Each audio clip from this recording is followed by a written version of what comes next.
प्यारे बच्चों, आज की इस लेक्चर में हम 10वीं कक्षा की गणित की प्रश्नावली 5.1 के प्रश्नों को हल करेंगे। ये एक्सरसाइज स्टार्ट करने से पहले मैं आपको बता देना चाहता हूँ कि यदि आपने अभी तक मेरे चैनल को सब्सक्राइब नहीं किया है तो लगभग इस कोने में एक लाल रंग का सब्सक्राइब बटन होगा, उसे दबा करके सब्सक्राइब करें। साथ में एक घंटी का चिन्ह मिलेगा आपको, उसे भी दबा दें। इससे मेरे जो भी नए वीडियो होंगे उसका नोटिफिकेशन आपको ईमेल के माध्यम से पहुंच जाएगा। ये बिल्कुल फ्री है, इसका कोई पैसा नहीं है। तो अगर अभी तक आपने सब्सक्राइब नहीं किया है तो इसे तुरंत सब्सक्राइब कर लें, और पहले से अगर सब्सक्राइब कर रखा है तो इसके लिए आपका बहुत बहुत धन्यवाद। अब आइए प्रश्नावली 5.1 के प्रश्नों को हल करते हैं। फर्स्ट क्वेश्चन है, निम्नलिखित स्थितियों में से किन स्थितियों में संबंध संख्याओं की सूची एपी है और क्यों।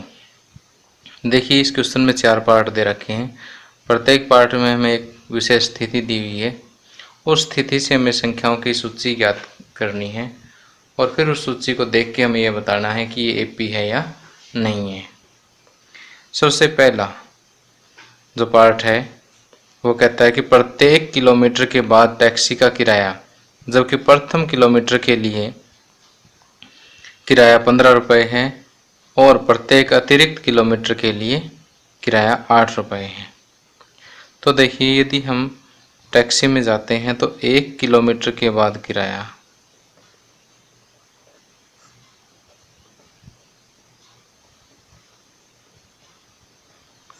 एक किलोमीटर चलेंगे तो किराया कितना है, 15 रुपये दे रखा है इसने। अब उसके बाद यदि हम 2 किलोमीटर चलते हैं तो 2 किलोमीटर के बाद किराया पहले किलोमीटर का भी लगेगा और दूसरे किलोमीटर का भी, यानी पहले के बाद कितना लगेगा, 8 रुपये और लगेगा। तो 15 + 8 है 23 रुपये। 3 किलोमीटर के बाद किराया कितना हो जाएगा, 23 + 8, तो ये 31। और इसी तरह से 4 किलोमीटर के बाद किराया 31 + 8 39, और इसी तरह से चलता रहेगा। तो हमें जो सूची प्राप्त होती है तो संख्याओं की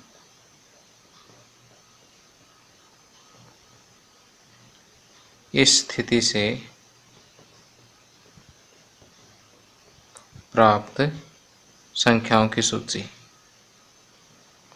क्या होगी, 15, 23, 31, 39 एंड सो ऑन। तो हम ये देख पा रहे हैं यहाँ पर कि प्रत्येक अगला पद पिछले पद में 8 जोड़ के प्राप्त हुआ है, इसलिए ये क्या है, एपी है। तो हम लिखेंगे यह सूची एक एपी है, क्योंकि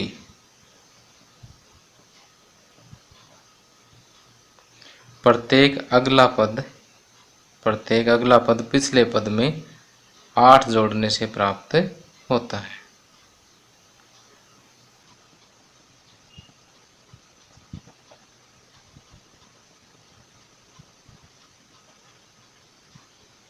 तो इसी तरह से बाकी 3 पार्ट और है।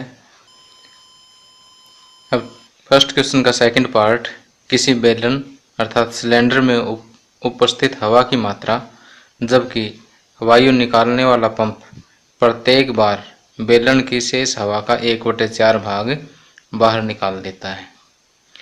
तो देखिए, ये हमारे पास मान लेते हैं कि एक सिलेंडर है, एक बेलन है, और इसमें शुरू में जो हवा है उसका आयतन कितना है, V, या जो हवा की मात्रा है वो कितनी है, V है, V इकाई है। माना बेलन में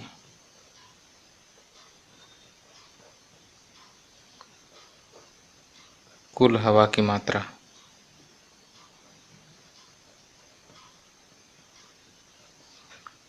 बराबर V। अब क्योंकि शुरू में है तो ये प्रथम पद हो गया, A1 मान लेते हैं इसको। अब देखिए V का 1/4 भाग बाहर निकल गया, तो पहली बार हवा निकलने के बाद शेष, पहली बार 1/4 भाग हवा निकलने के बाद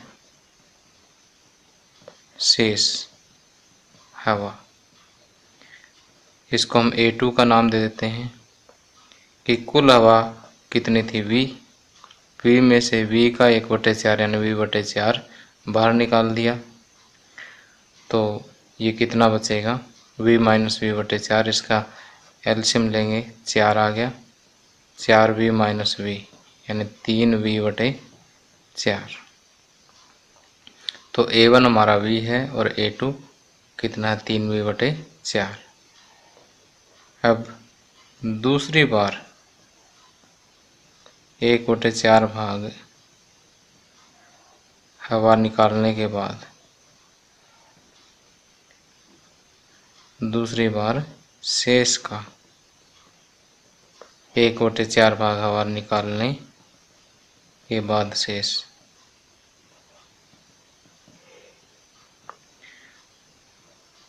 अब इसे हम A3 का नाम दे देते हैं। अब देखिए सिलेंडर में हवा कितनी है 3V/4, और अब 3V/4 का 1/4 इसमें से बाहर निकाल दिया है, तो 3V/4 माइनस 3V/16। अब 16 एलसीएम आ गया, 16 को 4 से भाग देंगे, 4 4 दिए 12V माइनस 3V यानी 9V/16। तो अब देखिए कि यहाँ पर हमारे पास 3 पद आ गए, पहला पद V है, दूसरा पद 3V/4, तीसरा पद 9V/16। तो यदि हम इसे चेक करना चाहें तो दी गई, सबसे पहले हम सूची लिखेंगे कि दी गई स्थिति से प्राप्त सूची, दी गई स्थिति से प्राप्त सूची क्या होगी V 3V/4 9V/16 and so on. अब देखिए AP चेक करना है तो A2 माइनस A1 चेक करेंगे, A2 minus A1 3V/4 minus V कितना आया 4, 3V minus 4V,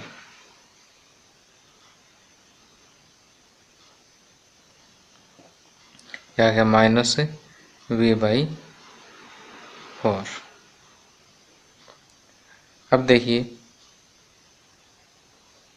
A3 minus A2, A3 कितना है 9V/16 और V2 कितना है 3V/4, इस बार एलसीएम आ गया 16, तो 9V माइनस 16 को 4 से भाग देंगे 3, 16 को 4 से भाग देंगे 4 4 दिए 12V, तो ये माइनस 3V/16। अब देखिए कि A2 माइनस A1 कितना आया माइनस V/4 और A3 minus A2 minus 3V/16 जो कि सेम नहीं है, तो यहाँ हम लिखेंगे कि A2 minus A1 is not equal to A3 minus A2, इसलिए यह सूची AP नहीं है।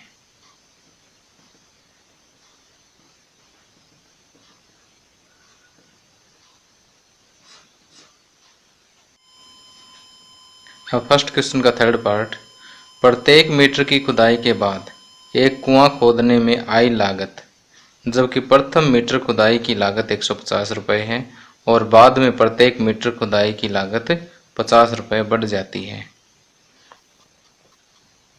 तो यहाँ पहले मीटर की खुदाई की लागत। पहले मीटर की खुदाई की लागत को हम A1 का नाम दे देते हैं। कितना है? 150। उसके बाद खुदाई की लागत 50 रुपये बढ़ती जाती है। तो दूसरे मीटर की खुदाई की लागत A2 150 प्लस 50 बराबर 200। इसी तरह A3 बराबर 200 प्लस 50 बराबर 250। A4 बराबर 250 प्लस 50 300। तो दी गई स्थिति से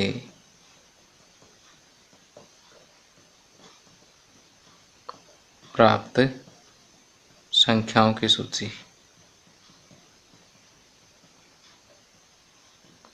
यहाँ देखिए संख्याओं की सूची में प्राप्त हुई 150, 200, 250, 300। तो यहाँ हम देख पा रहे हैं कि प्रत्येक अगला पद पहले वाले पद में 50 जोड़ने पर प्राप्त हुआ है, इसलिए दी गई सूची एक एपी है। तो लिखेंगे यह सूची एक एपी है क्योंकि यहाँ प्रत्येक अगला पद पिछले पद में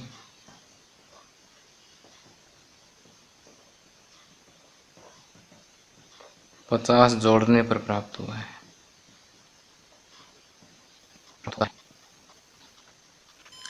अब फर्स्ट क्वेश्चन का फोर्थ पार्ट है। खाते में प्रत्येक वर्ष का मिश्र धन जबकि 10,000 रुपये की राशि 8% वार्षिक की दर से चक्रवृद्धि ब्याज पर जमा की जाती है। तो यहाँ देखिए मूलधन कितना है? मूलधन है 10,000 रुपये। दर दे रखी है 8% वार्षिक और प्रत्येक वर्ष का मिश्र धन ज्ञात करना है। तो मिश्र धन का जो सूत्र है हमारे पास वो है मूलधन गुणा 1 जमा दर प्रतिशत, प्रतिशत को हटाने के लिए बटे में 100 और पावर समय। तो हम यहाँ पर लिखेंगे कि पहले वर्ष का मिश्र धन, जिसको हम A1 का नाम दे देते हैं, पहले वर्ष का मिश्र धन हो जाएगा मूलधन गुणा 1 जमा दर बटे 100 पावर 1।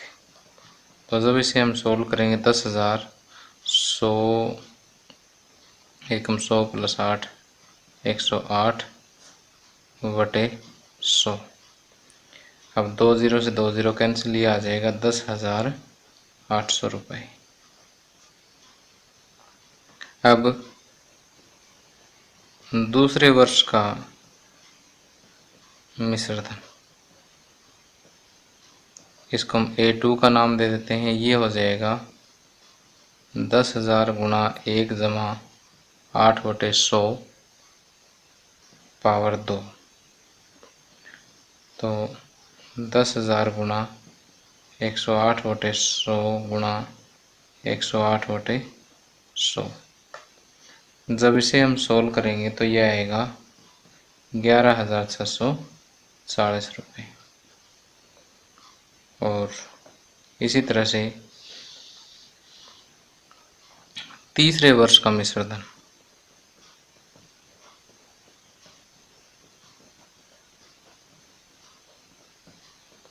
A3, जब इसे सोल्व करें ये कितना आएगा 10,000 गुणा 1 जमा दर बटे 100 पावर समय, क्योंकि तीसरा वर्ष है तो पावर 3 आ जाएगी।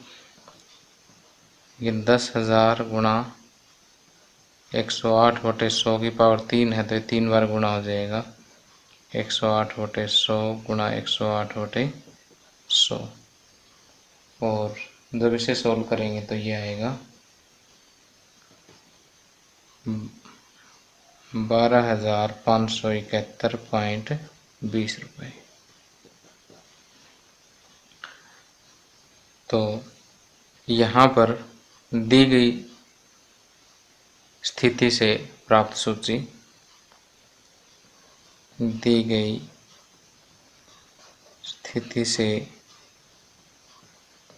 प्राप्त संख्याओं की सूची क्या है?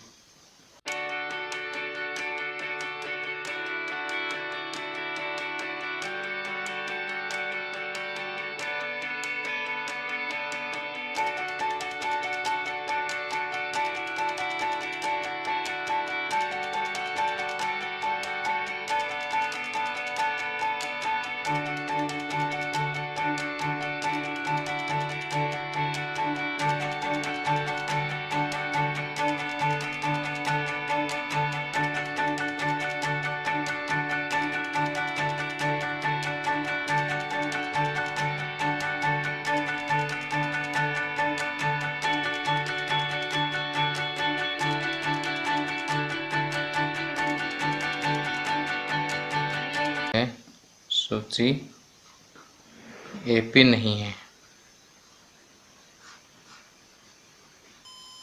आगे प्रश्न नंबर 2, दी हुई एपी के प्रथम 4 पद लिखिए जबकि प्रथम पद ए और सारांतर डी निम्नलिखित है। तो यहाँ इस क्वेश्चन में 5 पार्ट है, प्रत्येक पार्ट में हमें प्रथम पद दिया हुआ है और सारांतर दिया हुआ है। इसके पहले 4 पद लिखने हैं। तो यहाँ से अगर हम सीधा देखें तो पहला पद 10 है, अगला पद 10 और जोड़ने से प्राप्त हो जाएगा, यानी 10 + 10 20, उससे अगला 30, उससे अगला 40। तो इस तरह से 4 पद लिख सकते हैं। तो थोड़ा सा इसको मैथमेटिकली हम देखें कि लिखना कैसे है। तो जैसे हमने एपी का व्यापक रूप देखा था, उसमें देखिए पहला पद क्या था? ए, दूसरा पद a + d, तीसरा a + 2d, फिर a + 3d, और इसी तरह से हम चले थे।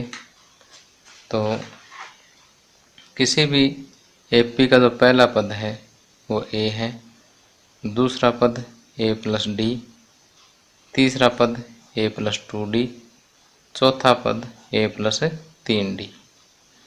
तो यहाँ फर्स्ट पार्ट को हम सोल्व करते हैं।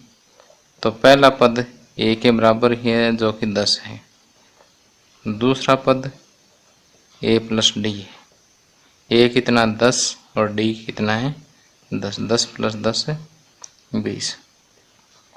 तीसरा पद a + 2d, a की जगह 10 रखेंगे प्लस 2, d की जगह 10 रखेंगे, 10 दूनी 20 + 10 30। 4 ही पद लिखने तो a + 3d लास्ट और लिख देते हैं। a कितना 10 प्लस 3d की जगह 10, 10 × 30 + 10 40। तो इस तरह से हम दी गई a और d के लिए 4 पद लिख सकते हैं। अब इसका सेकंड पार्ट देखिए। सेकंड पार्ट में हमें दिया हुआ कि a कितना है -2 और d कितना है 0। तो वैसे तो सीधा दिखाई दे रहा है कि -2 पहला पद हो गया, दूसरा पद इसमें 0 और जोड़ दे -2, तीसरे में फिर 0 और जोड़ दे -2, तो पहले 4 पद -2 -2 -2 और -2 आ जाते हैं। तो थोड़ा सा मैथमेटिकली लिखने में हम ऐसा लिखेंगे कि a1 = a, जो किसके बराबर -2 के बराबर, a2 a + d यानी -2 + 0, -2, a3 a + 2d, -2 + 2 × 0, 0 + -2 यानी -2 हो गया, A4 A plus 3D -2 plus 3 गुणा 0, ये 0 हो गया। 0 प्लस में -2, ये कितना हो जाएगा -2। इसलिए AP के प्रथम 4 पद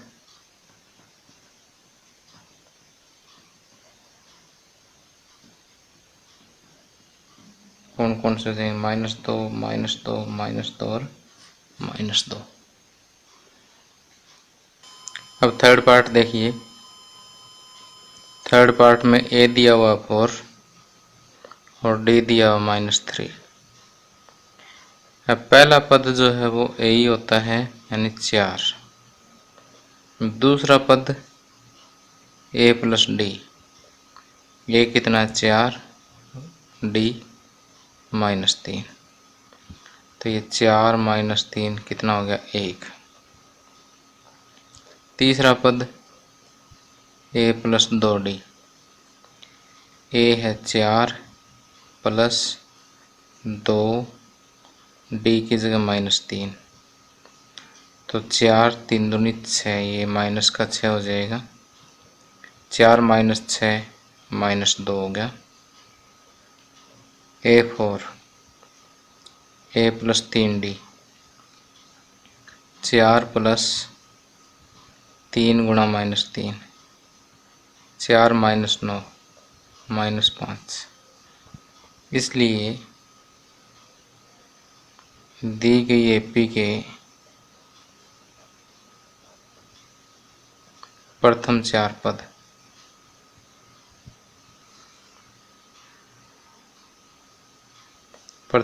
पद हो जाएंगे इसके 4, 1, -2 और -5। अब इसका फोर्थ पार्ट देखिए। फोर्थ पार्ट में A दिया हुआ है -1, D दिया हुआ है 1/2। पहला पद A के बराबर है, जो कि -1 के बराबर है। दूसरा पद A प्लस D, यानी -1 प्लस हाफ, ये -1/2 के बराबर होगा। तीसरा पद A प्लस 2D, A है -1 प्लस 2 गुणा 1/2, 2 से 2 कैंसिल, -1 प्लस 1 0। चौथा पद A प्लस 3D, -1 प्लस में 3 गुणा 1/2, तो ये हो जाएगा -1 प्लस 3/2। प्लस का 1.5 है, माइनस का 1 है, तो प्लस का आधा बचेगा। तो दी गई AP के प्रथम 4 पद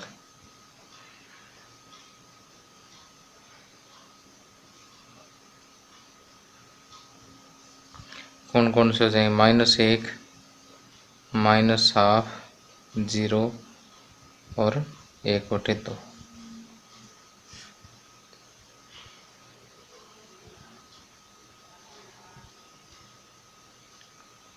इसी तरह से पांचवा पार्ट हो जाएगा। पांचवें पार्ट में A दिया हुआ है -1.25 और D दिया हुआ है -0.25। तो पहला पद A के बराबर है, जो कि -1.25 है। दूसरा पद A प्लस D के बराबर है। A कितना है? -1.25 और D कितना है? -0.25। तो ये -1.50 हो जाएगा।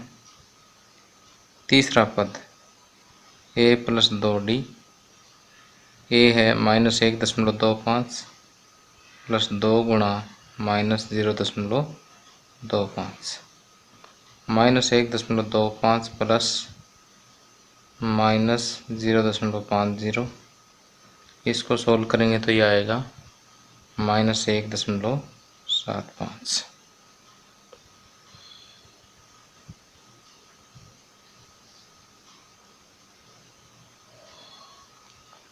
अब इसी तरह से चौथा पद a plus 3d minus 1.25 plus 3 गुणा d कितना है माइनस 0.25, तो माइनस 1.25 और ये माइनस 0.75, ये आ जाएगा माइनस 2.0। तो दी गई एपी के प्रथम चार पद, प्रथम चार पद कौन कौन से होंगे, माइनस 1.25, माइनस 1.50, माइनस 1.75, माइनस 2.0। अब 5.1 प्रश्नावली का थर्ड क्वेश्चन है, निम्नलिखित में से प्रत्येक एपी के लिए प्रथम पद तथा सारांतर लिखिए। यहाँ पर 4 पार्ट दिए हुए हैं, प्रत्येक पार्ट में एक एक एपी है। जो दी गई एपी है उसके लिए हमें इसका प्रथम पद और सारांतर लिखना है। तो फर्स्ट पार्ट देखिए, फर्स्ट पार्ट में जो एपी दे रखी हुआ है 3, 1, -1, -3, तो यहाँ प्रथम पद तो हमें साफ नज़र आ ही रहा है कि क्या है, 3 है। प्रथम पद a बराबर कितना है, 3। अब सारांतर के लिए हम क्या करेंगे, a2 - a1, a2 यानी दूसरा पद माइनस a1 पहला पद, कितना आ गया -2। फिर a3 - a2 करेंगे, -1 माइनस दूसरा पद, ये भी -2। a4 - a3 करें तो -3 -1, ये -3 + 1, ये भी कितना है, -2। तो हम लिखेंगे सारांतर d बराबर a2 - a1 which is equal to a3 - a2, जो कि बराबर है a4 - a3, और जो किसके बराबर है, -2 के बराबर। इसलिए प्रथम पद बराबर 3 और सारांतर d बराबर -2। प्रथम पद a बराबर 3 और सारांतर d बराबर -2। इसी तरह से बाकी पार्ट हमें करने हैं। सेकंड पार्ट देखिए, -5, -1, 3, 7 एंड सो ऑन। प्रथम पद a कितना है, -5। सारांतर के लिए दूसरा पद माइनस पहला पद, दूसरा पद -1 और पहला पद -5 है। -1 माइनस इंटू माइनस प्लस 5, तो यह हो जाएगा 4। a3 - a2, a3 तीसरा पद 3 है माइनस दूसरा पद 3 + 1, ये भी 4 है। इसी तरह से a4 - a3 7 - 3, ये भी कितना आएगा, 4। इसलिए सारांतर d बराबर a2 - a1 which is equal to a3 - a2 which is equal to a4 - a3, जो किसके बराबर है, 4 के बराबर। अतः प्रथम पद a बराबर -5 तथा सारांतर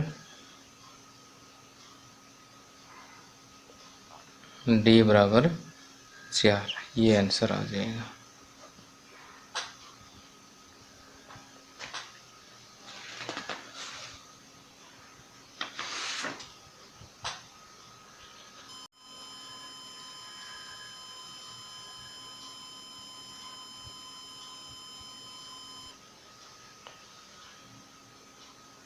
अब थर्ड पार्ट देखिए, थर्ड पार्ट में जो एपी दे रखी है वो है 1/3 5/3, 9/3, 13/3 एंड सो ऑन।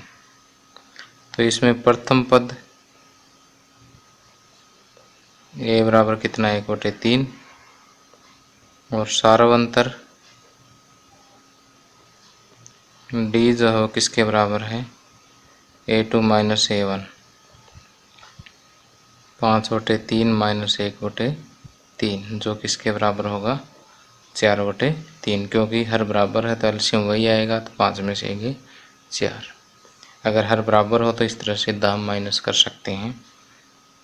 और A3 माइनस A2 9/3 माइनस 5/3 9 में से 5 गए 4/3। A4 minus A3